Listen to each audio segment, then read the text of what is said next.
With this banjo, it's tuned a tone down from that, and then capoed or capoed, if you will, into Irish tuning. So that just gives me even more range. I can slip this off and play down in the key of C and F and things like that, and get even more depth and resonance. So again, what exactly is the tuning you're using? So right now it's A D A E, E being the highest. Okay. So just a slight modification on the fifths. Gotcha. Okay, that's interesting. Yeah. And that's an interesting concept. So does anybody else do that sort of tuning at all?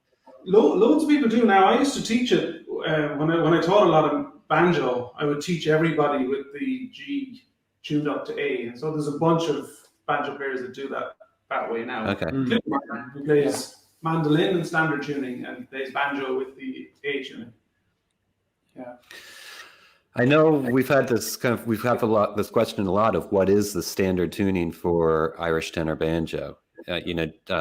Generally is it correct that it's G D A E? But then I see Jerry O'Connor doing the C G D A tuning as well. Yeah, Jerry's an outlier in terms of what's considered Irish banjo now in terms of the tuning.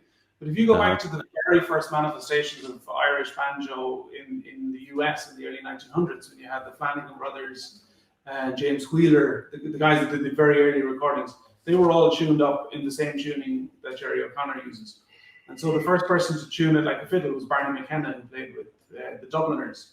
And then that would literally set the standard for all Irish banjo tuning from there on in. And Jerry is one of only a handful that tunes it in what would be known as classical tenor banjo tuning.